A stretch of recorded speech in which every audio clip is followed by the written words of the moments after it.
तर मित्रांनो, बऱ्याच दिवसांनी आपण भेटत आहोत आणि आपण आलेलो सध्या Maxus cinema hall Kandivali east जो आहे नवीनच ओपन झालेला आहे कांदिवली ईस्टला, विष्णू शिवम मॉल. आणि आता मी बघायला आलेलो मराठी पिक्चर ज्याचं नाव आहे क्रांती ज्योती विद्यालय मराठी माध्यम. चांगला आहे.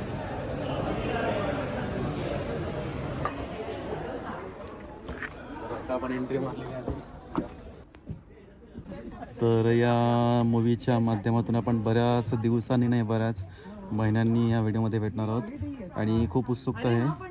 बऱ्याच दिवसांनी मराठी मूवी अशी चांगली येते, मराठी माध्यमाविषयी काहीतरी माहिती आहे असं ऐकून आहे. तर सर्वांनी प्रयत्न करणं फार गरजेचं आहे सध्या हल्लीच्या काळामध्ये आणि तोच प्रयत्न या मूवीच्या माध्यमातून झालेला दिसतो आहे असं माझ्या कानावर आलेलं आहे.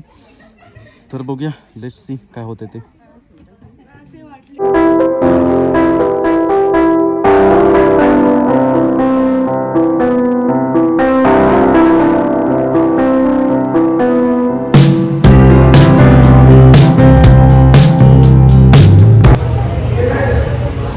तर मित्रांनो, या मूवीचा या चित्रपटाचा मध्यंतर झालेला आहे आणि लिटरली आमच्या दोघांच्याही डोळ्यामध्ये अक्षरशः अक्षर आलेले आहेत. कारण पिक्चर नाही, ही मूवी नाही तर आम्ही अक्षरशः आमच्या शाळेचं जीवन काय जगलो त्याचं पुनरावृत्ती आम्ही केलेली आहे.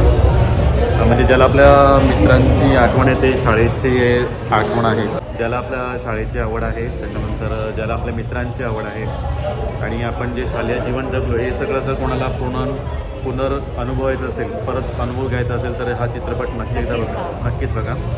आणि आता मध्यंतर झालेलं आहे, आता खरं सस्पेन्स आता चालू होणार आहे. मध्यंतराच्या पूर्वीचा जो चित्रपट आहे पूर्ण कॉमेडी आहे, विनोदी आहे. थोडे असे मध्ये पंच मारलेले आहेत ते आपल्याला समजले पाहिजेत. ते समजले तरच तुम्हाला हा चित्रपट का निर्माण केलेला आहे, का बनवलेला आहे हेमंत डोमे यांनी, तो आपल्याला नक्कीच कळेल. आणि त्यांनी फार सुंदर असा संदेश दिलेला आहे की आता मराठी शाळा ह्या बंद होत चाललेल्या आहेत, मराठी शाळेची संख्या कमी होत चाललेली मुलांची. आणि योगायोगाने मी सुद्धा मराठी शाळेमध्ये शिकवतो, त्याच्यामुळे त्या सगळ्या आतल्या ज्या बाजू आहेत त्या मूवी बघितल्यानंतर मला पूर्णपणे पटत आहेत. आणि बघूया आता ही जी मुलं सगळी एकत्र जमलेली आहेत ती आपल्या शाळेसाठी काय करत आहेत हे आपल्याला मध्यंतरानंतर बघायला मिळेलच.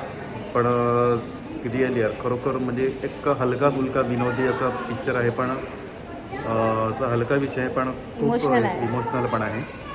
आणि ज्याला खरोखर आपलं आयुष्य अनुभवायचं असेल पुन्हा एकदा बालपणाचं, त्यांनी नक्कीच पाहावं.